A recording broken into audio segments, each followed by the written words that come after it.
Oh, Jen, how many folks did you say had registered?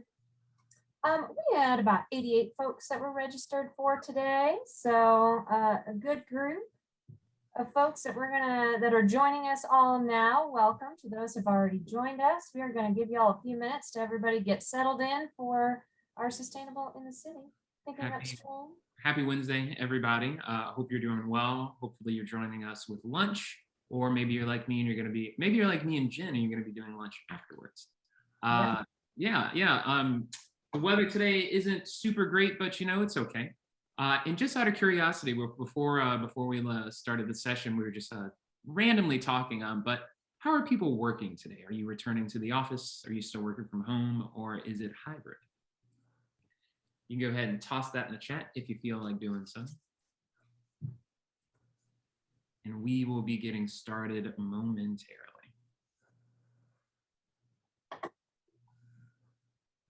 Hybrid. Mm-hmm. Jack, hybrid, yep, same. 100% working from home, working at the office, hybrid, okay. It's such an interesting new world of just how everybody is either going back or not going back at all, or just trying to figure out how to make a balance. It's really interesting from different, just different businesses and all of that. Thomas H has been working from home since 2008. Wow. Nice. I'm at home, in case anybody couldn't tell from my background. Sophia, remote once a week. Gotcha. Joe from the office. Yeah, I typically do the sessions from the office just because there's a stronger internet connection and no dogs. But today, you know what? I was like, we're doing it from.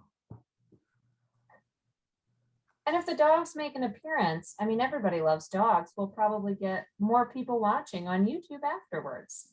Perhaps put that in the description. People do love a dog, although they are locked in the guest room right now. So they're escape artists, so who knows? They might jump on the table or something. I'm just kidding. I don't have dogs that jump on the table. Absolutely not. I have a feeling that's not true. Well, there was one instance where I came home and there was a dog on the dining room table, and that only happened once.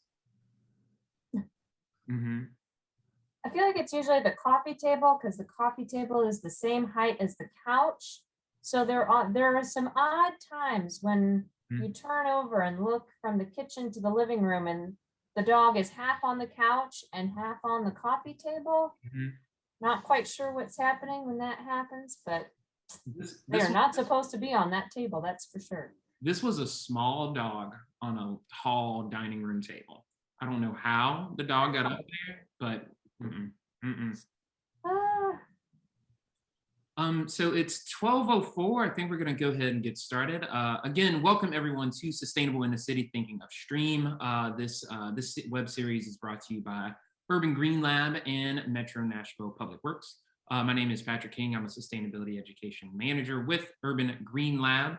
And I am having the pleasure to introduce you all to John Reed. John Reed works for the Habitat for Humanity as the Assistant AIA.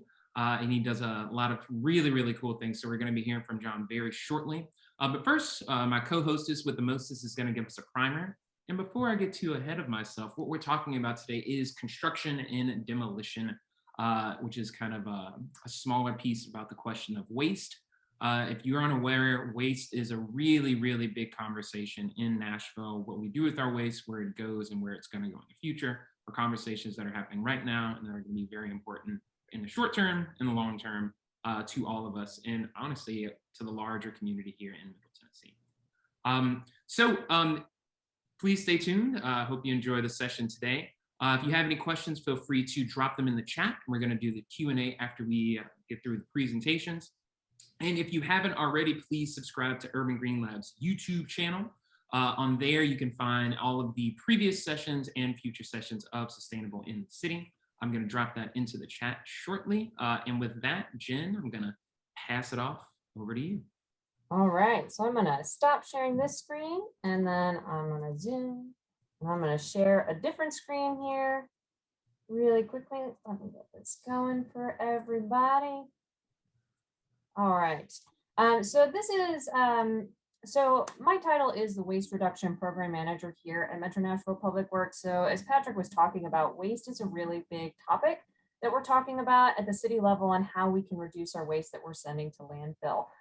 So today I'm going to talk about, just give you a very brief overview of what's going on regarding construction and so C&D is construction and demolition. So if you hear me refer to it as C&D, that means construction and demolition. But I'm going to talk a little bit about the waste issue with this particular waste stream here in Nashville. And then I'm going to turn it over to John to talk about how the Habitat ReStore is helping reduce some of that waste that's going to landfill from construction and demolition projects.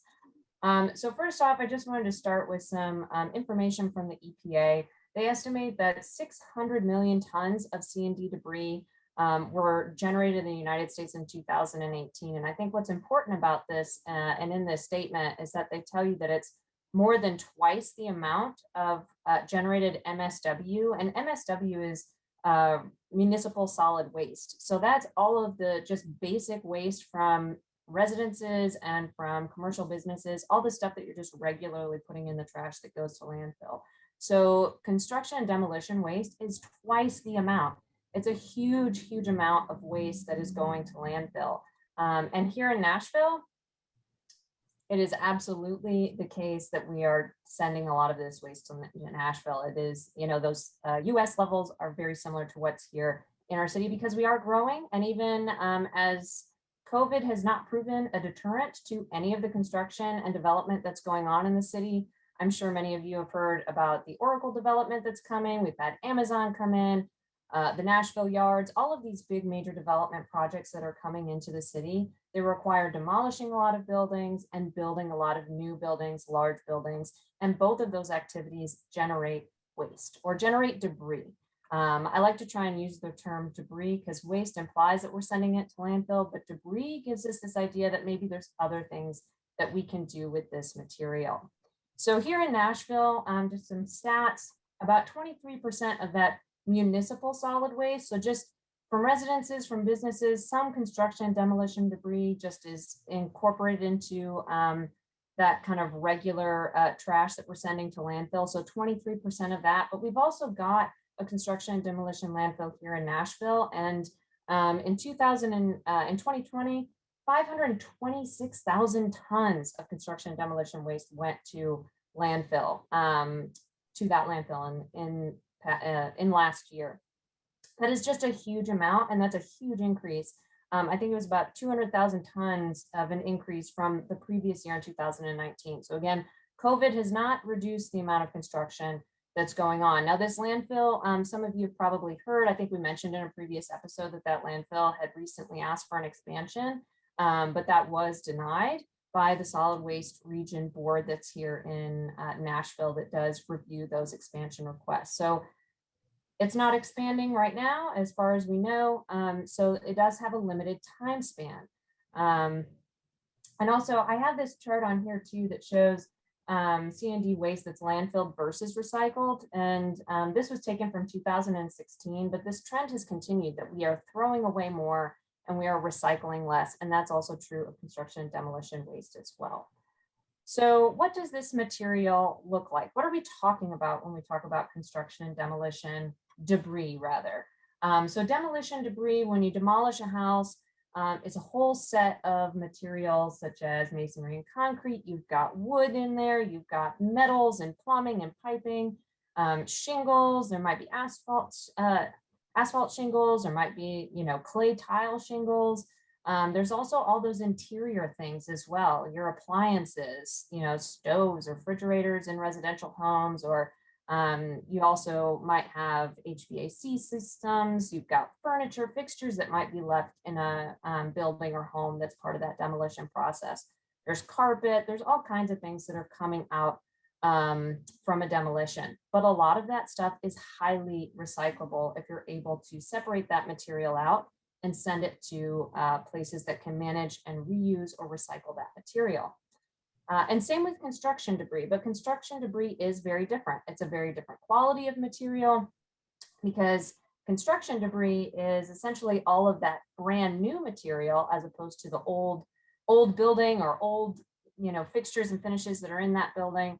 These are all new materials that are just, you might cut a piece of wood, but you don't need this little piece, or you've put tile down on the floor or on a backsplash or wherever, and there's a little bit extra that's left over, or bits of carpet, bits of drywall, things like that. You're going to have some of that waste material as well.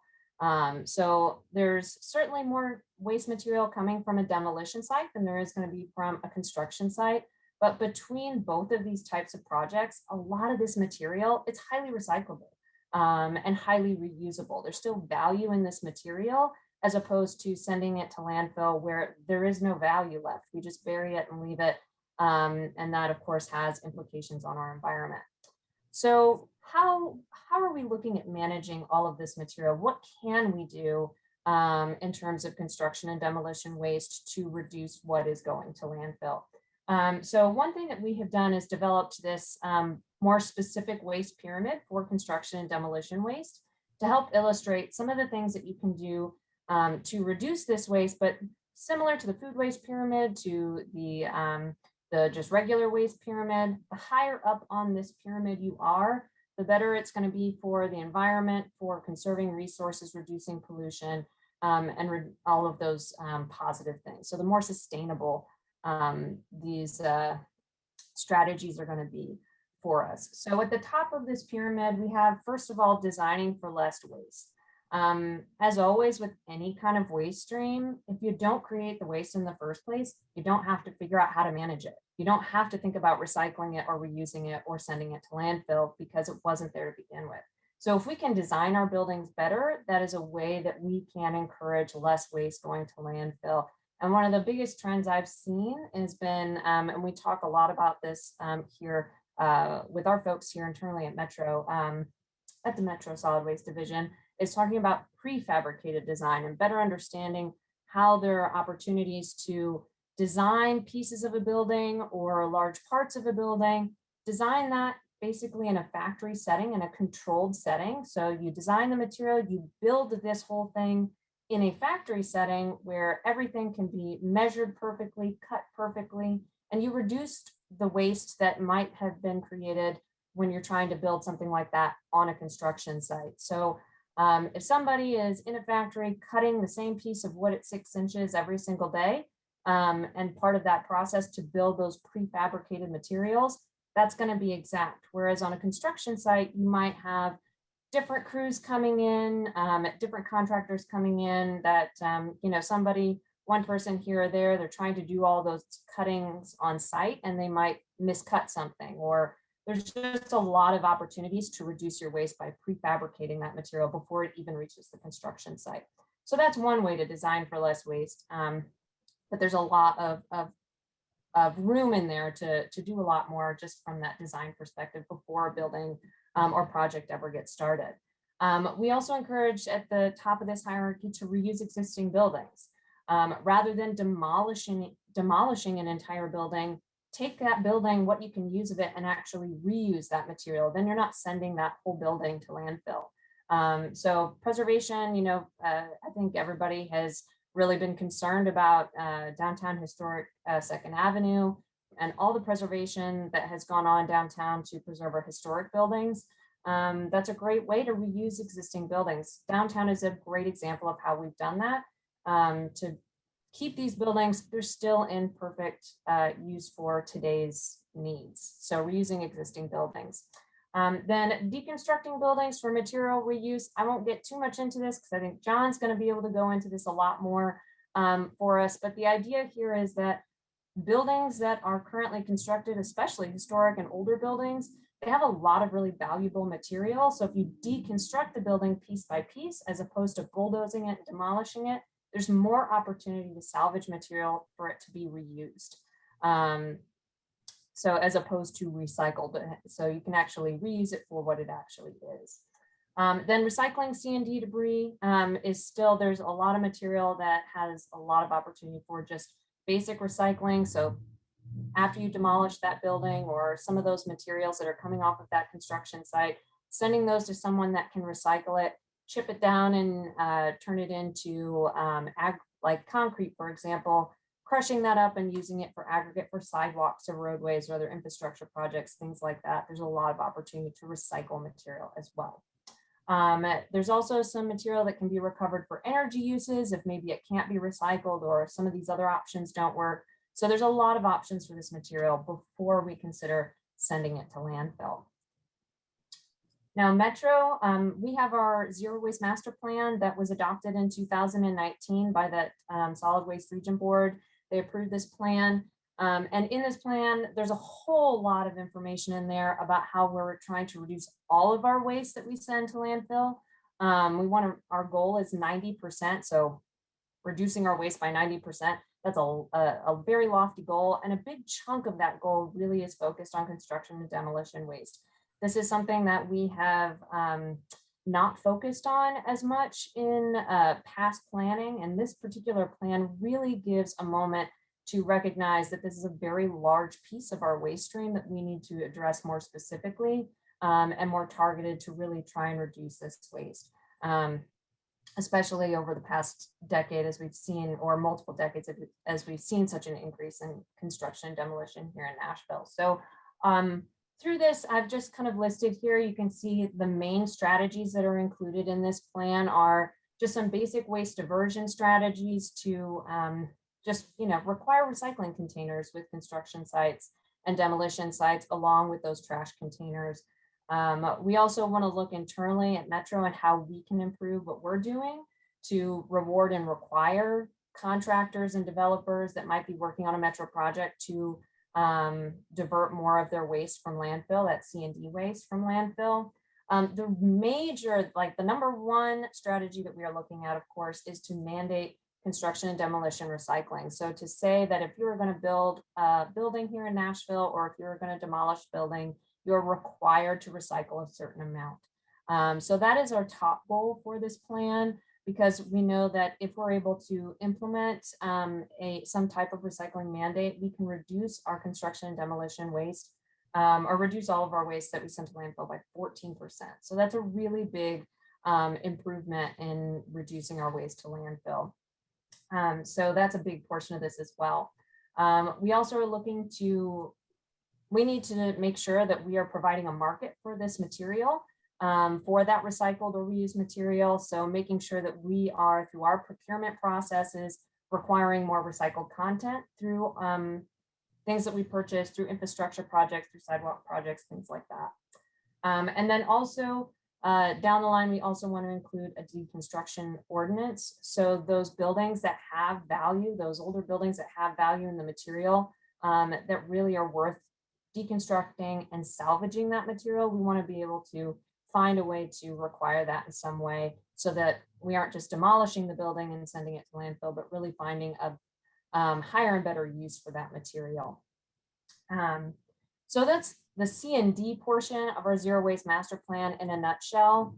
I did want to focus a little bit more on that C&D recycling piece because it is such a big focus. It is our number one goal that we're trying to get to with recycling C&D, and we actually have a part-time person that is dedicated to helping us reduce our construction and demolition waste and has been working on this very hard to try and get us to this goal. But it is something here in Nashville that there's also some challenges and some barriers. We can't just start mandating C&D recycling for a number of reasons. There's some things that we need to do to make sure that at the point we're able to pass some legislation, that legislation remains successful. So part of that is to make sure that we're set up to be able to manage all of the reporting that goes along with requiring folks to recycle. So we've started that process starting July 1st. Construction, large or pretty much commercial, all demolition projects, commercial projects, and large residential projects, construction and demolition projects will be required to report. They won't be required to recycle, they'll just be required to let us know how they're managing their any of their construction and demolition debris on their job site. So we have started setting up that reporting process to be able to start doing that. So we're really excited that that's going into effect starting July 1st or in July of this year. And then from that, we're going to be able to start collecting some data as well as educate the industry. So we want to be able to also provide resources so that those that are contractors, developers, folks that are actually doing this work have the resources to be able to find out how to recycle, how to set up a job site recycling program, what resources are available to them, you know, what recyclers are in the area. So all that type of information we have been working on developing, but also this reporting process will allow us to collect data so that we understand what material is actually being produced, being generated through this process, how much of it's being generated, where that material is going, how many people are actually recycling. So we can make some better and more informed decisions on how to move forward to get to our goal of this policy long-term. So that's where we're at in this kind of road to more C&D recycling, but there's other steps along the way. So we want to provide potentially some incentives to the industry to encourage more recycling before we start mandating it. That will also help to increase more recyclers to come into the area. If we require people to recycle, there has to be somewhere for that material to go. So we need to do our part to help support building that, that industry up as well. We also eventually want to provide or include small residential in this reporting process as well, to start gathering some data there and also educate residents. So all of that stuff. And then of course, at the metro level, again, that rewarding and requiring that recycled content to help build those markets and give a place for this material to go. So there's, so that's recycling, C&D debris on our end in a nutshell, what we're working towards. We do have these reuse and recycling resources up available on our website. It was one of our major goals of 2020 to get this done. So there's a lot of information here, a lot of resources, even you as residents. We are going to be doing some more targeted or more residential specific resources coming up in the next year or two. But right now we do have some general resources that are available and great resources for contractors and developers on our website. So that is available. And then, so for us, what we're looking to do in addition to that, in getting ourselves to some of these goals, one of the major things we're going to be doing with this new reporting process is actually working one-on-one with developers and with contractors to help, especially on really large commercial projects, to see where we can provide some resources and encourage more recycling on some of these large projects. We're also looking, again, we want to develop some of those residential resources and then also look again how we can do better as Metro to include some of this and encourage more C&D diversion through our processes here at the city level.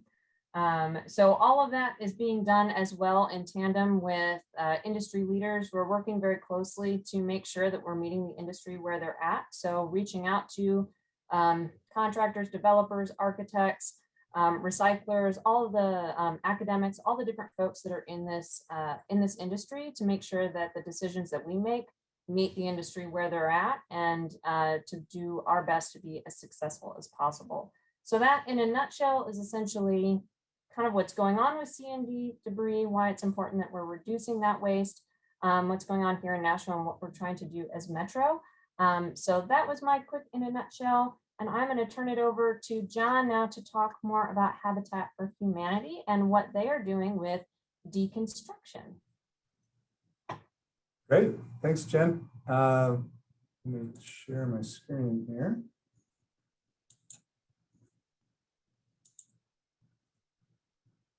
That work?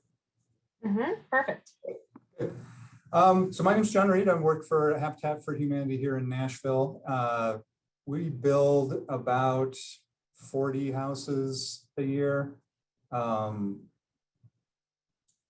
So not small, not huge, but we also do things slightly differently than a lot of builders do. So some of the stuff that I talk about will be more specific to us than to generally to construction groups.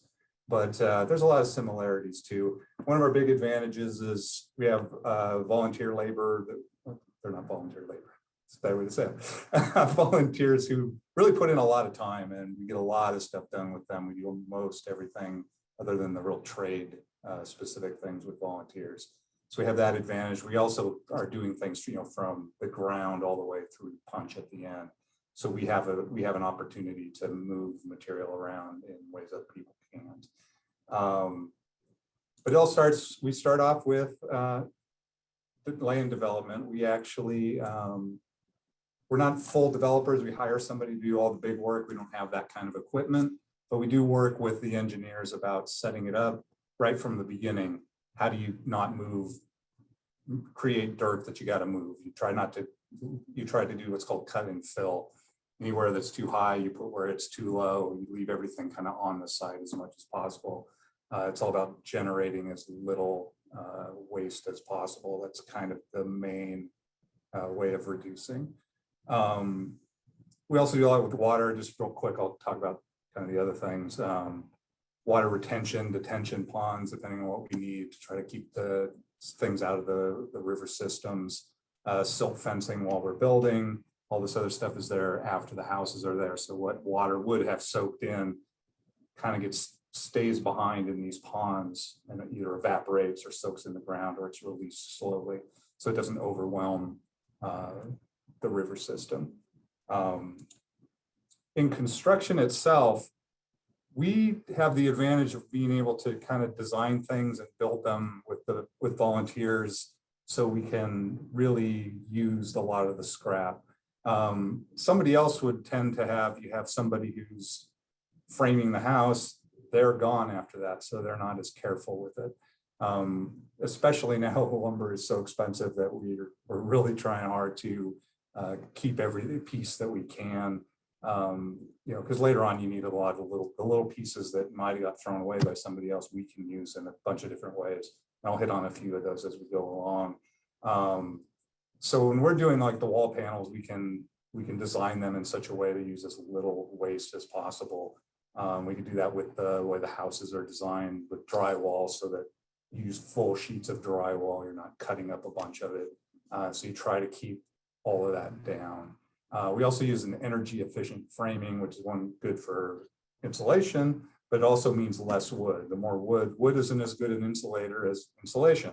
So you want to minimize where it is as much as possible, still making it strong.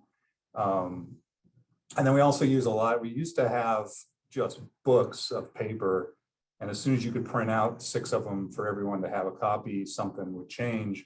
And you'd have to print out and swap out all this paper constantly.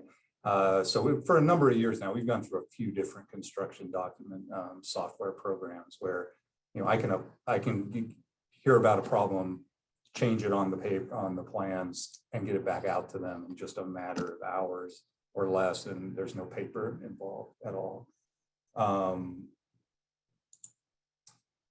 The other thing we try to do with material, since that's where a lot of the waste is generated, is we try to get exactly what we need. We were pretty good at this. We were building single family houses for a lot of years, and they're all close to the same. So we knew exactly what we needed, and we were able to keep pretty close tabs on it. But we did still have, depend on, were there more miscuts? Were there different people working that day? Things would change a little bit. So we constantly keep track of, okay, what's left over on this house? And we have the advantage that we're building a similar thing the next weekend. We can move over the material, take it off of the order, and we're always constantly aiming towards having it, as close to zero as we can at the end of a season. We also try to keep, if we do have extra material, if we can keep it on site so we don't have to move it anywhere, we try to protect it and keep it locked up at this point too. Usually we can get it pretty close so that we're not doing that. But it's getting especially important to do all of this because of the way lumber is. I actually just looked at a year ago, right before the pandemic, we were spending less than $7 for a 16-foot 2x4, and they are $23 now. So when you're buying hundreds of those, that makes a huge difference, and it makes you kind of a target as well if you have a lot of lumber around. So we try to keep that down, keep things locked up, and do what we can to maximize the use. Now, of course, we switched this year to a townhouse. We've never done townhouses before, and it's really started to make us really look at how we do everything. Part of it is the townhouses kind of get built more together than the individual houses did.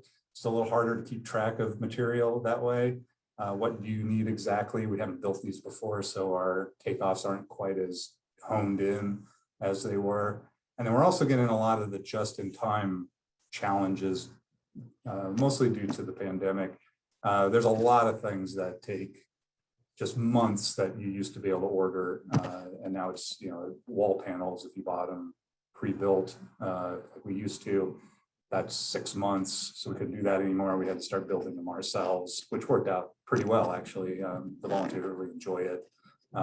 It's kind of the habitat thing, seeing people swinging hammers, nailing things together. So it actually is working out, and we're able to really keep track of the material that way. But it is a challenge to make sure you know what you're doing far in advance, so that you have time to order everything you need so that it's there. So we're kind of relearning a lot of this stuff, but a lot of the things that we had come up with are still working pretty well. We also have a difference in that we have volunteers on site. Volunteers are great, and they do have their own challenges about supplying hard hats and gloves and masks, and there's tons of water bottles. We were kind of changing how we did some of this with you know, keeping large things of water and giving people their own aluminum water bottles that they can use. But when the pandemic hit, we had to shut down for a little while, just like everybody. But we really looked at, you know, we were considered, you know, an essential business. And we look at our families, and they need to get out of the houses and out of their apartments, and having their house. These things are really important, and during this time is almost more important. So we really worked hard trying to figure out how are we going to keep going. For a little while, we used subcontractors, tried to keep everybody, you know, spread out apart. But we figured out how to get volunteers back in. And one of the things we were worried about was we have hard hats and gloves and masks and all these things that you have to use with people really want to use a hard hat that somebody else has already used, for example. Do you sterilize it? How do you sterilize a hard hat? Who's going to do that? Or, you know, is everybody going to really trust that we did that right? So we came up with the idea that we were going to start giving out hard hats, gloves, masks, and for their own use. They're all brand new. Each volunteer gets their own. If they work multiple days, we ask them to bring them back. But we had a little bit of a discussion on how many hard hats are we going to generate and where are we going to put them. We certainly didn't want to throw them away. So we were thinking, you know, they say habitat on them. They might make a good, you know, souvenir. But we did have a couple that works in a disaster relief group, and they immediately said, well, everyone should have a hard hat in their emergency preparedness kits. If, you know, you're hiding from a tornado or you're out helping people after an event like that, a hard hat is a great thing to have. And it's turning out everybody has really got on board with that, and most people are keeping them. We may continue to do that even as, you know, hopefully the risks of reusing things start to abate a little bit. So we did have some of that. Recycling is one of the other challenges we had with volunteers. We asked them to generally try to keep, you know, their things separate, like trash from recycling. And as probably everybody knows, unless you have somebody there who's really going to police it, it's hard to get that to happen.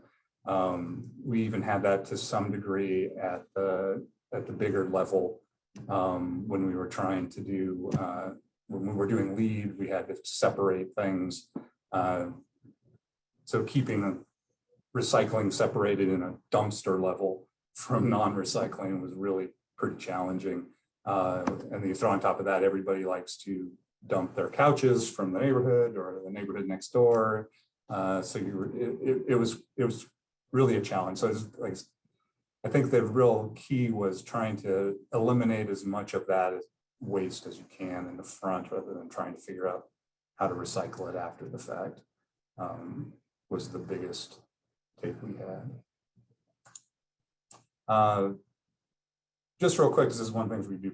This isn't really about waste as much as just energy. We built an Energy Star certified house. We've been an EPA Energy Star Award winner for 14 years now. We're real serious about this.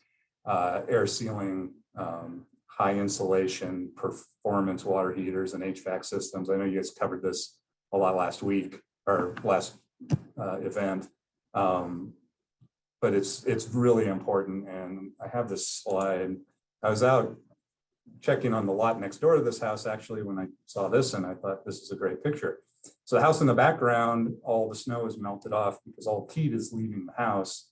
You can see where the rafters are, melting the snow and just wasting a ton of electricity.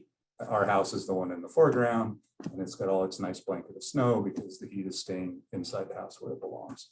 So there's kind of a nice visual of why that's so important. One of our other advantages is we touch a lot of people. So our new homeowners go through a lot of education. They're buying these houses at market value. So this is a serious investment for them. They need to know how you take care of it. How do you, why are we building it the way we're building it? Because they help build their own houses. You know, how do you use it? How do you maintain it? How do you plan ahead for when the roof is going to go out and when the water heater might break? So, you know, we put a good roof and good water heater in there, but those things over time, if you start thinking about it now, it's okay. So they learn a lot about that, but we also get 100, sometimes more. It's about 6,800 people a year who come through as volunteers, who learn from our more experienced volunteers. Why are we doing these things? How can you do it at home? What's important about building sustainably as much as possible. So we do touch a lot of people, which is really an advantage. Back here at the building, when we bought this building a few years back, and then we moved in 2017. So we made sure that there was a significant construction warehouse, and we had a wood shop, but we expanded it quite a bit and put it in here. Our wood shop guys build things that we used to buy all the time. Attic access doors, insulated doors were, you know, $75, $100. The columns were $200. Corbels were $40, $50. And they're making it mostly from leftover pieces of wood, siding, things like that could have been thrown away, but it worked quite well for what they're building for us. And so we save a lot of money. We even have them go next door to the ReStore, which I'm going to talk about next. We needed the little shims around the bathtubs because the drywall wasn't sitting right. So we just needed to shim it out a little bit. And there was a number of blinds that, for various reasons, one's about the cord. You can't resell a lot of blinds if they have cords in them anymore. And so they actually used the slats that were perfect for the shims. And so they went next door and got them out of the trash, literally, and started using them. And they use quite a few of them for that now. Having the warehouse helped us a lot because we were able to ship things. We have some air conditioning parts or HVAC parts, things that we put into every house, but they're all pretty much the same. You can kind of round up to the next biggest pallet, have everything kind of shipped together. Saves you a lot of energy on shipping. So we have room for that now. We also have some of the material that doesn't stand up to the weather very well that you got to get out. We can bring it here and hold on to it until the next build season. And we can also stock up on things that happen a lot. So the guys aren't running off to Lowe's and Home Depot and trying to pick things up all the time because we have them here. So that saves us a lot as well. And then here, this building is all continuous. The ReStore is next door. And the ReStore has all kinds of good stuff. If you haven't been in there yet, you should come by and take a look. In 2019, I used 2019 because, as we know, 2020 was weird. 1,461 tons of material diverted from the landfill. We will come pick up all kinds of things for free if they're too big for you to bring. We have a donation thing in the back. People can drop off all sorts of things. The two biggest things every month pretty much are furniture, which, as we know, we see that in dumpsters all the time, and construction materials. We get all kinds of things. There's a bunch of good trim, carpet tiles. Some of it isn't a lot. You kind of have to kind of figure out what we have at the moment. Appliances that are dropped off, pretty much anything. Lighting, bicycles. I had somebody saw me in a parking lot and they were heading to the dump to throw a bicycle away. And he said, "Hey, do you guys want this?" And it was a little kid bike, but it was brand new. And I think we sold it within a couple of days. So all that money goes towards helping us build our houses, and it does a good job of keeping stuff, back in use, really. To go along with the ReStore, we also have a department. It's called the Deconstruct Department, and it's not as robust as I would like it to be after watching Jenn's presentation, for sure. But we do quite a few things. One of the big sellers we have are kitchen cabinets. There's a lot of people who redo their kitchens, and their kitchens aren't that old. So we will come to the house. We will dismount them from the wall. We'll take them apart. We'll bring them in and we'll sell them to somebody else. And it's a good deal for everybody, and it keeps those things from being just crunched up and thrown away. Appliances is the other big one for deconstruction. Those are easy. They sell well. Some of this is just based on what can we use. Lighting, a lot of lighting, depending on what it is, and wood flooring. And we're not really in a position where we can do a lot of, taking apart, reclaiming kind of wood. But if it's a good wood floor and the house is being demolished, we'll pick it up and bring it in and use it here. We also get a lot of that same stuff from, well, not so much the cabinets, but appliances from dent places, lighting and wood flooring, leftover packets. If somebody overestimated what they had, they can bring it in.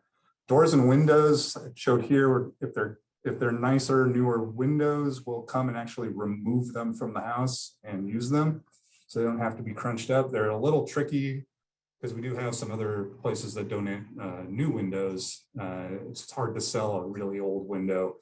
The other problem we have to deal with is lead. If it's too old, it could have lead paint on it. We really can't take it or use it, unfortunately. That's true of the doors as well.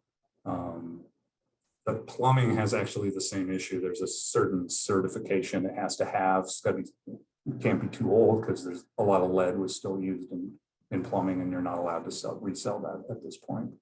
But one of the things we do have is, if you donate through the ReStore, and some construction places do this, you get lead points towards certification as part of your tracking what your waste is going to and what.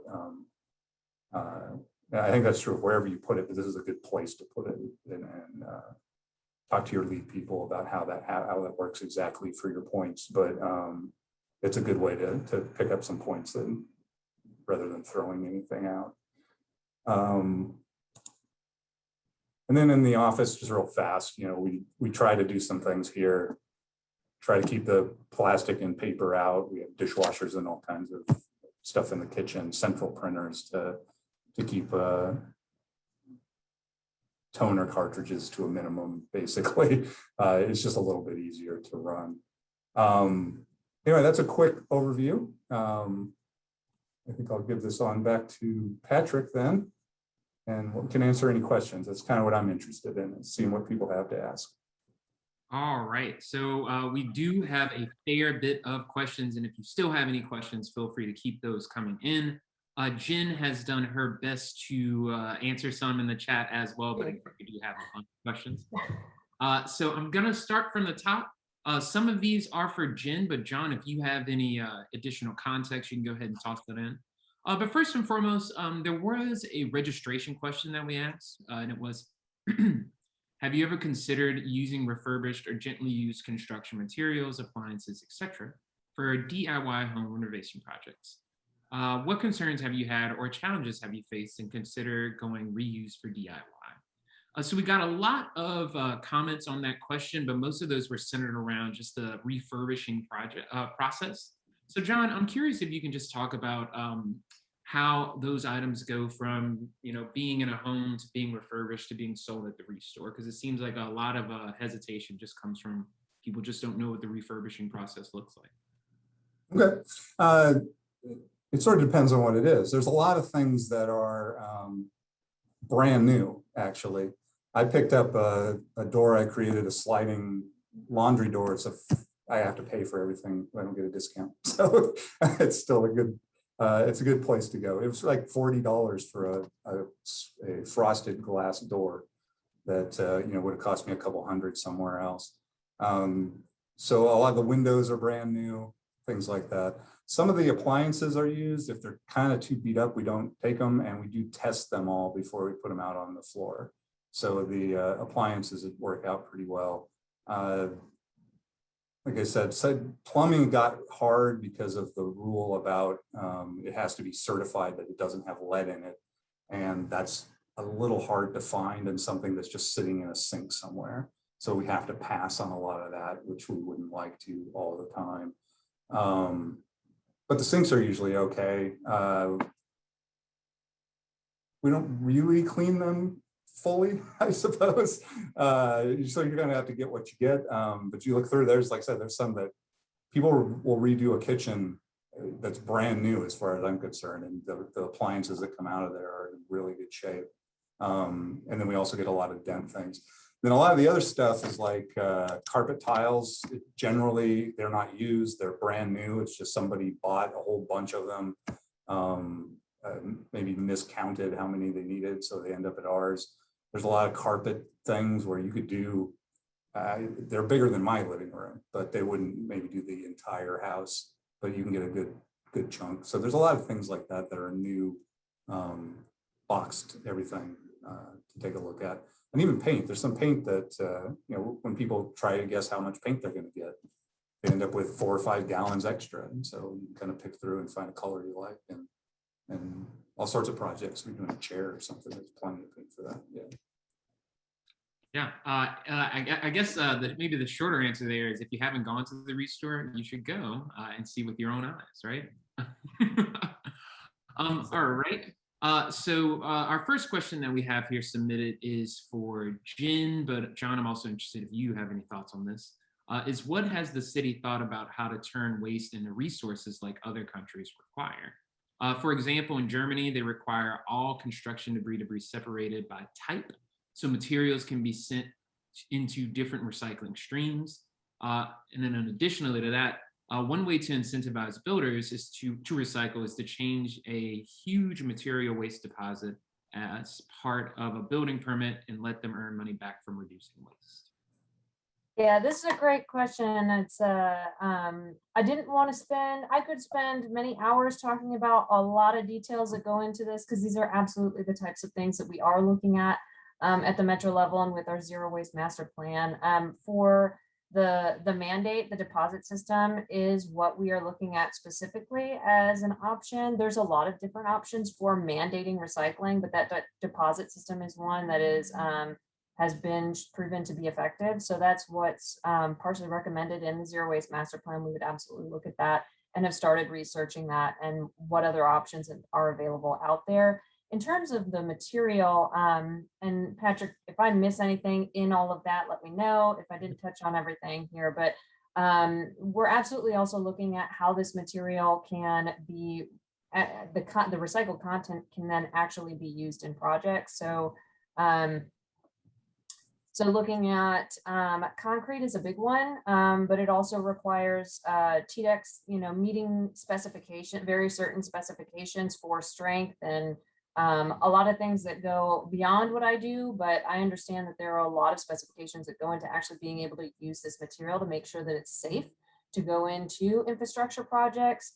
Reuses can be even more complicated, especially when you get into specifications for wood. So all of these materials, when they are recycled or reused, they still have to meet building codes. So that involves research. And one thing that we've done with the folks that we've been, it's why we've included folks in the academic space here in Nashville, including TSU and their concrete folks, and MTSU as well. We've got folks that are doing this kind of work so that that kind of testing can be done. Nashville is part of some of our exploration of recycling glass. We did some research and had some studies done that showed how you could reuse glass in sidewalk projects or other kind of roads and infrastructure projects. So it's that kind of work that has to be done. One thing we're working on now, we're actually, one of my staff members is working on a pilot project to figure out how we might be able to reuse, recycle and reuse, for example, drywall and gypsum board cuts and pieces from a new construction site, and how that could be used in stormwater applications, for filter socks that, you know, keep debris on site and keep from causing water pollution. So there's a lot of opportunities and things to explore and a lot of details that go along with that. But it's absolutely something that we are looking at, and how that works in the, also in the economic space that is Nashville, where we are in a, I mean, we're in a location where landfilling currently is cheap and virgin materials are also really cheap. So trying to encourage recycling, some of those dynamics do have to change, and we are working through kind of all the logistics and how we can play a role to support moving in this more sustainable direction.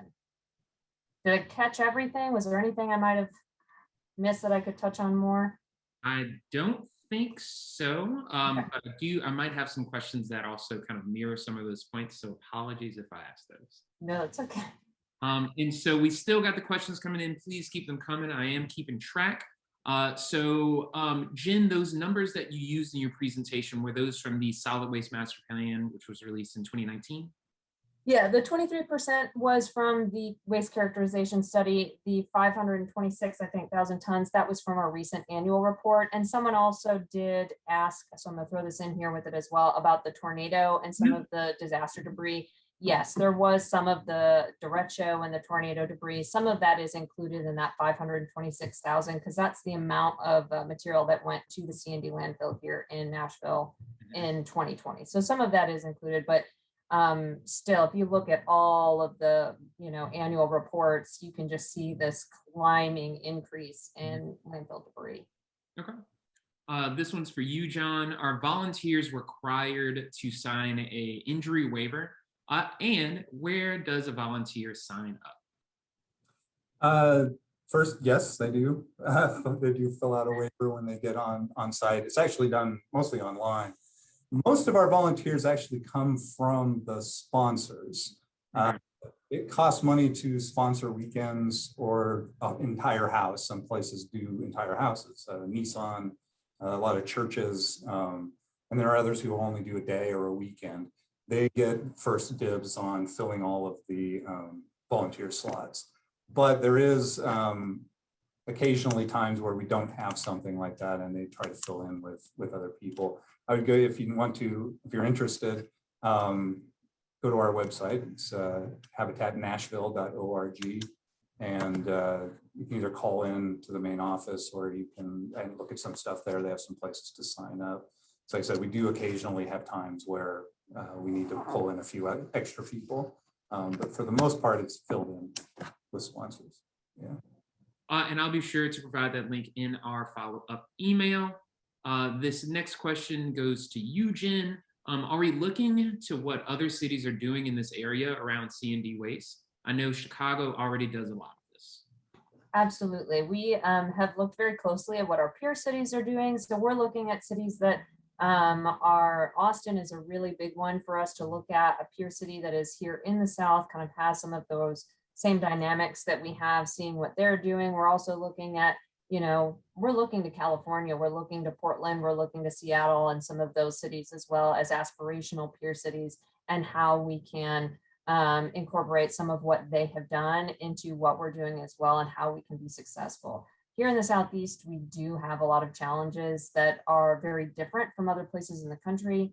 You know, there's just a lot of different politics that go into it, a lot of different cultural aspects that go into it, and then just a lot of different economics that go into it as well. So, but we absolutely are looking to those peer cities. Austin would probably be the number one, as well as San Jose, Seattle, places like that for sure. All right, thank you for that, Jen. John, this next one goes to you. I've lots of cardboard at Habitat sites. Is this being recycled now? Not as much as we would like. We do have somebody that picks up cardboard and some other things from here. So we do try to keep, but they don't seem interested in taking all of it all the time. So that is something we're working on. We're trying to figure out where's another place that we can get somebody to come get all that cardboard. We have a few things like that going on at the office, and, you know, composting, all the normal things that everybody struggles with. Yeah. All right, so this next question is for both of you. Is there a way for homeowners to recycle C&D waste when they do small home projects? Well, I'll start with, that's a difficult one. And it's why I specifically mentioned that we are going to, in the future, be focusing more on resources for residents and gathering a lot of that information, because most of the research and materials we've put together have been for those larger. We recognize that these large commercial projects are the big bang for your buck, which is where we have focused, but it's important for residents to have those resources as well. Scrap metal is something that you can take to a convenience center at no additional charge. We recycle metal that we get. If you do bulk pickup of scrap metal through the sheriff's department, they also recycle it as well. If you take, you can also take appliances, white goods, we'll recycle those as well. Although if they are, you know, in good use, I would imagine that the ReStore would also take those material, which is higher up on that hierarchy, and they'll actually get reused rather than broken down and recycled. But beyond that, I'm not 100% of other resources for residential recycling of some of this material at such a small quantity. But John, I'm not sure if you know other resources, but I'm sure, of course, the ReStore has some resources for that material as well. Yeah, there are things that we can take. So, you know, if it's construction waste, it's hard to figure out. It depends on how much. You know, full boards of trim will generally take. Appliances in good shape will obviously take. Some of the more stuff that you kind of tore out of the wall, probably not. But it's worth calling and asking if you think something like, I think somebody could use this, then there's a chance that we would be interested in it. So. And I'll also throw out there too, I am always pushing people to go to Craigslist, Facebook Marketplace. You never know what other people might find value in. And so, you know, if you're willing to hang on to it for a week and throw it up there and see if somebody else might use it, that's always a great resource. I see stuff on there all the time like, oh, you know, that's super useful. So. Mm-hmm. This is sort of off the topic slightly, but at my house, if you take a shelving unit out of your closet and you stack it neatly on the front curb and put a sign on it, it's gone within 20 minutes. It doesn't take long. People will take it. So yeah, there's another option. Yeah. Can confirm. I recently dug up like a little white picket fence in our front yard, and I had maybe finished digging it up for 30 seconds, and somebody drove by and it's like, "Can I take that?" And I was like, "I'll help you load it in your truck. Let's go." So Jen, this next one's for you. Do commercial dumpster vendors funnel their C&D waste to Metro landfills? So I did see that one in the chat, and I wanted to make an important note that Metro, Metro owns some property that has landfills on it, but they are closed landfills. So we're just, the properties that we own and any landfills that we own are just monitoring for the environmental impacts of those closed facilities. But contractors, it is up to them who they work with to take their material. the majority, I would say most contractors, commercial contractors, they are working with somebody that's going to take it to a C&D landfill as opposed to that municipal solid waste landfill, even though there is some C&D that does go there. But most of the time they're sending it to the C&D landfill because it is here in Davidson County. So it's cheaper. But they do also have the option to send that material for recycling as well. That facility does have a mixed, they can pay extra to get that material recycled at that facility. They can also send it to other places if they want to separate material and send it to other facilities that will, for example, metals can be separated and then you get paid for that metal as well, which is, economically beneficial. So. Yeah. And we are at 1:01. So if you can only join us for an hour of your day, if you're doing lunch, totally understand that. Some things to know before you go. Our next, there's a slide. Our next session will be on June 23rd at noon. We'll be speaking with Leah Sherry from Turnip Green Creative Reuse, and we'll be talking about creative reuse. And again, I will follow up with everyone with a video of today's session, as well as all the links and everything we've mentioned in there. So thank you for joining us. If you can still stay on, we're going to get through the rest of these questions. And until the next time, take care. Moving right back into the questions. And actually, if you're still on, please stay on for this next one. John, I have a really fun question for you. Has Habitat considered building 3D printed homes? Love it. Not in any serious way, but we do talk about a lot of stuff here. We have a strategic construction committee that meets and we discuss like, okay, what are we going to do in the next, land's expensive, what are we going to do? Materials are expensive, what are we going to do? That one's come up a couple times. We're looked at SIP panels as well. Some of it is what materials do we get donated? We sort of base how we do things a little bit on that. And we're also looking at, are there old office buildings that you could turn into condos? What other things like that are out there that we could target? So we do discuss quite a bit about some of this stuff, but I like the 3D printed. It's an interesting one. I'm muted. Thank you for that, Jeff. I was very excited to ask that one. So Jenn, this next one's for you. What is the timeline for a mandate on deconstruction or citywide mandate for diversion? I don't think the industry will adapt unless it's required. Time is money. Yes, it is. We have many chicken and the egg discussions. Which comes first? How do we, if we don't mandate it, the recyclers and the infrastructure is not going to come. But if we don't have the infrastructure and the recyclers, we can't mandate it. Ultimately, the Zero Waste Master Plan is a 30-year plan. Construction and demolition waste has been identified by not only that plan, but also the Mayor's Sustainability Advisory Committee that we heard from a couple weeks ago or a month or so ago as a priority, recognizing that this is an issue that we need to address sooner rather than later. I can't put years on it, but it is something that we are working towards and hope to move towards sooner rather than later. I do anticipate that we'll see an incentive through the permitting process prior to a mandate. So the idea of looking at the opportunity for jump the permitting process line, that kind of priority permitting, if you are willing to recycle a certain level. We also need to get some of this going just at the metro level as well, requiring, I do see sooner rather than later, Metro working to require a higher level of diversion in the projects that we do. We've been working with General Services to start looking this year and then in this next fiscal year to pilot some opportunities to build that out. So it's definitely sooner rather than later is what we're working towards, if that helps. Okay. John, this next one's for you. What are the locations of, what are the Habitat for Humanity locations where we can go, where individuals can donate items? Okay, we have a couple. There's one in Dixon. I don't have the address right with me, but it's on the website. And then the one here, we're at Harding and Nolensville, right on the corner. Just come around the back and drop things off there. Like I said, if it's bigger stuff, you can call, and we've got a big box truck. We drive around all over the place and pick things up. They can come get it there.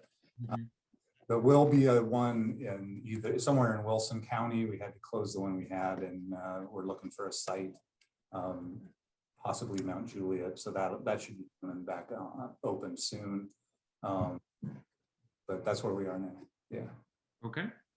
Now this next question is for both of you. Another question is, are there locations locally that could support all the deconstructed materials as a staging place / storage until it's ready to be used again?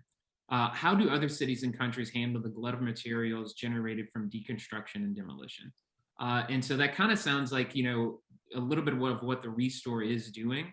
But I'm curious if either of you have any other suggestions or know of any other places that kind of expand that, as opposed to just one ReStore off Harding Pike. Like, you know, where does a city go to store its stuff? Another very good question, and something that we also have talked about. I think the one thing with this material, so you've got a lot of factors here. You've got, especially with a construction or demolition project, they're looking, especially with the construction project, they're looking to move material off site. If it is debris, if it is leftover debris that needs to be moved, they're looking to move it quickly. So it's not something that can reasonably stay on site. There's also very small construction sites when you're looking at a lot of this property downtown. There's not a lot of storage on that site. So what really would be ideal is for there to be that those markets, that supply chain already built and already developed, where instead of looking at a place to store materials for long periods of time, that there are already markets that are developed to be able to funnel that material through a seller into to those people that might buy it, especially when you're looking at large quantities. When you're looking at really large quantities of material, that would be something that would need to kind of have that supply chain set up, similar to the way our recycling program works. So you put in your plastic bottle, it goes to the recycling sorting facility, they sort it out, they bale it up, and they immediately ship it off to the person that's buying that material to turn it into something new. So it's that constant, that circular economy is already happening. So we kind of need to fill in that piece of the puzzle, that end market use for the material. But then, you know, in terms of storage, I know we've talked about, is there any opportunity for storing some types of materials that, you know, and it's a difficult, difficult conversation. We don't necessarily have any ideas yet for storage. I know the city has in the past, has also looked, has worked with some contractors in the past, I believe with Wilmot, to explore some opportunities around a way that Metro can internally do some of that kind of storage and movement of material. But beyond kind of that initial exploration, that's where we've been at with that kind of, yeah, for us at Metro. John, anything you'd like to add there? Well, I'd say it is kind of one of our challenges. There's a lot of things we would like to take, but there's just warehouse space that it's required. Then you got to be able to have, you know, just look at a Lowe's. There's so much stuff that isn't selling today, but it's there for when the guy wants to come in and get it. How do we do that? We can't do that. So, you know, we're sort of limited to what we can have, how much stuff people are buying from us. So there are a lot of things that we turn down that are probably perfectly fine, but we just know we're not going to sell them. Interior doors, for example, we get a lot of, like an order went wrong. They wanted arch tops. They didn't get arch tops. So we just get them. They're all brand new. Well, if you're going in, you can buy a brand new door for pretty cheap. Why are you going to buy one that might have wet paint on it? And, you know, so there's a lot of things like that.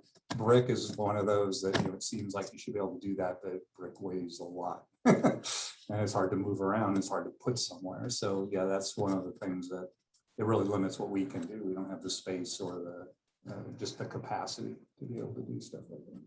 Yeah, yeah. Now, John, this next one's for you. If someone has a potential house project that may be a good candidate for salvage before demo, what are the recommended first steps to start gathering more information and begin contacts with you all? basically just say, you know, it's in the house, what you're looking, you might want to have taken out. If you give us a call, stuff at the website, there's I think there is a deconstruct phone number on there, but you can call the main office and they'll get a hold of you. And then we'll come and evaluate it. Usually most, you know, like I said, the kitchen cabinets are almost always something we'll take. Appliances are really often things we'll take. And then we'll just look around. It depends on, you know, like I said, how old things are. Is there a possibility of lead? Is the house built after lead paint? That makes it a little easier to take more of it. But that's a good place to start to get some of the big things anyway. And then you'll see what's left at that point. Okay. Yeah. All right. Now, Jen, we do have a couple of questions that are, I feel, a little bit more specific. So just overarching. What are some resources you would recommend for folks who are interested to learn a little bit more about licensing codes, etc., state mandated codes, and things of that nature? Maybe you've gone too vague, too general. What I know there were some questions about licensing codes or some recommendations to work. I'm not super familiar with licensing codes, but there were some really great ideas in the chat that I'm going to pull.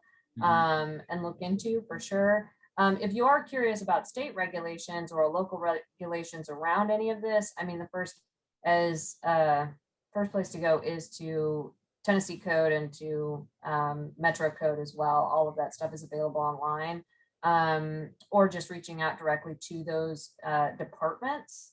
But not knowing more specifically. Is there any more specifics that could help me guide what specific information? So when a contractor or developer applies for a new construction, infill, or demo at Metro Codes, is there a C&D reuse and recycling resources given out to them?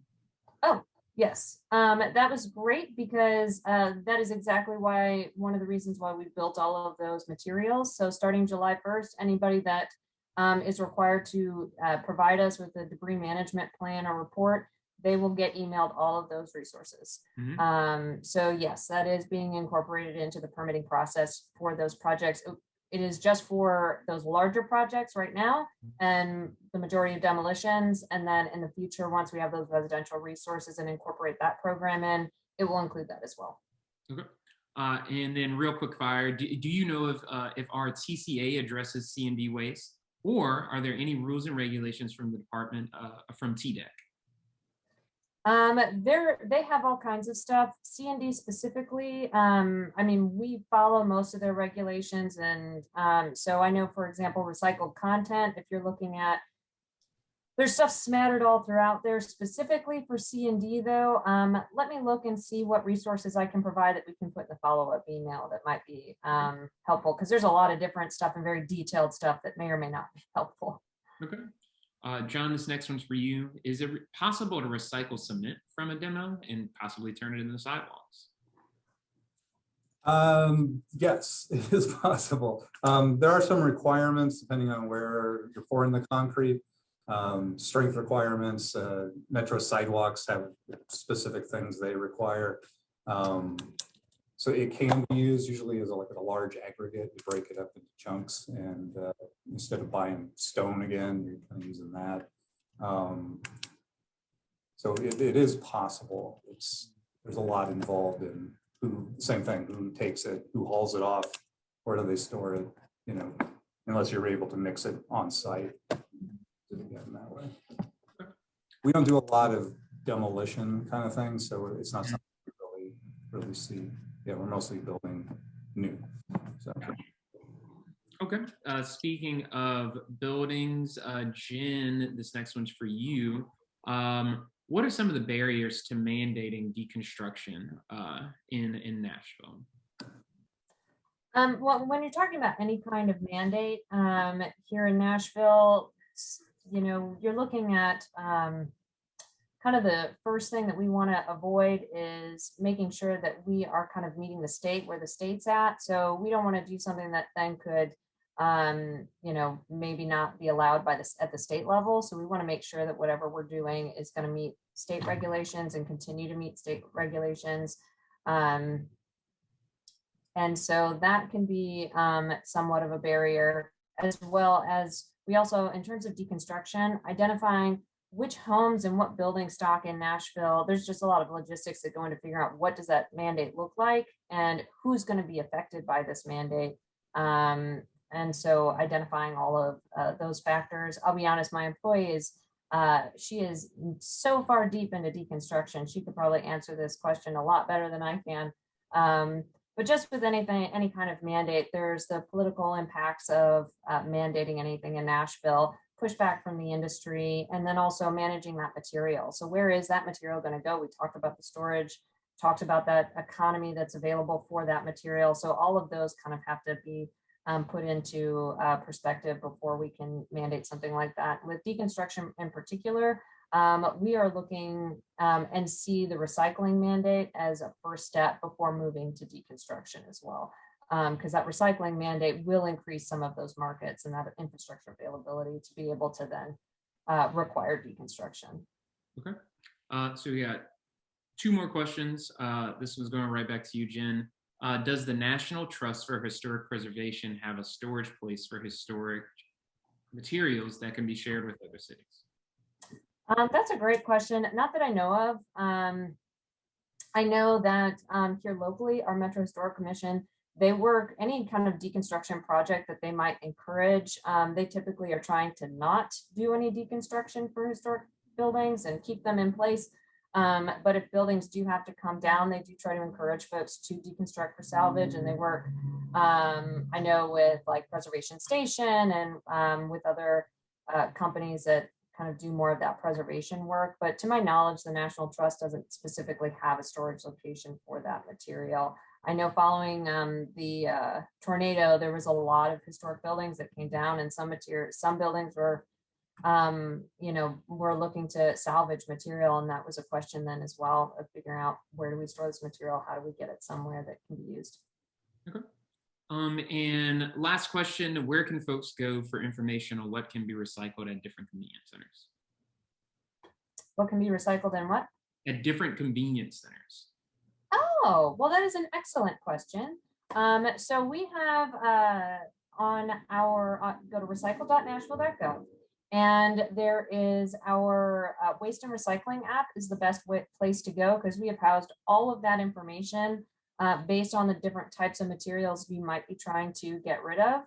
And that list of materials is growing and growing. So you could put in there, I've got a mattress, where do I take my mattress? And it will give you all the convenience centers that will take that material. We also list all of our convenience centers in the app as well. There's a section called drop-off sites, and you're able to pull that information up there as well based on the drop-off sites.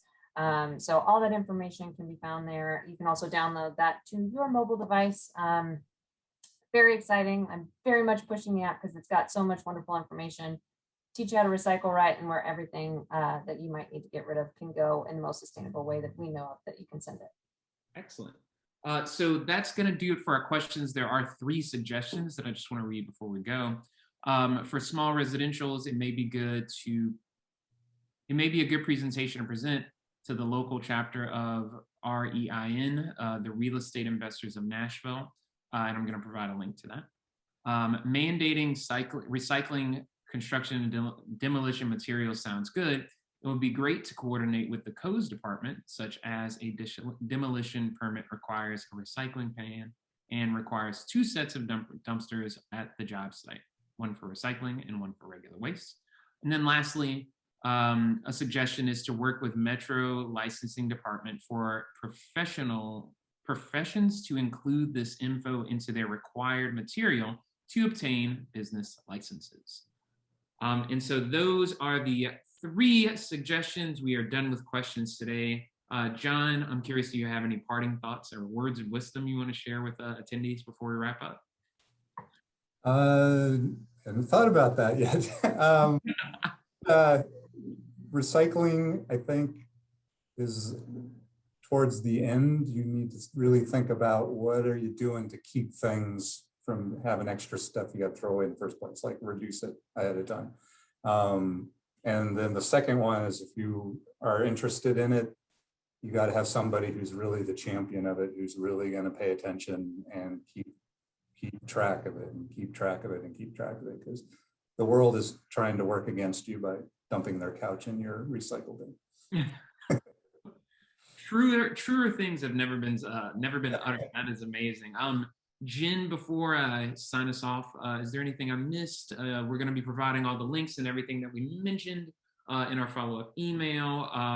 Our next session is going to be 2 weeks from now, June 23rd. We're going to be doing creative reuse with Turnip Green Creative Reuse. We're going to be speaking with their executive director, Leah Sherry.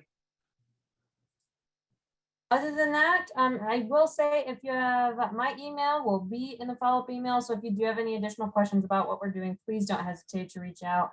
Or if I didn't answer something sufficiently, you want more information, please don't hesitate. And we'll also include a link to our construction and demolition resources as well that we have on our website, which I think includes the Habitat ReStore. Okay. And on that note, that's going to conclude today's session of Sustainable in the City Thinking Upstream. A big thank you to everyone who was able to attend today. A bigger thank you to John Reed from Habitat for Humanity for giving his time for us today and just educating us a little bit more about the work that they do at Habitat for Humanity and the ReStore as a resource here in Nashville. That's all we have for you all today. The answer to our question, is there a way to see it? Julia Miller, I'm not sure what your question was, but if you can follow up with us via email, we'll get you taken care of. And to everyone else, until the next time, take care, stay safe, and if you can, do something nice for yourself and someone else. Bye, all. Bye, everyone.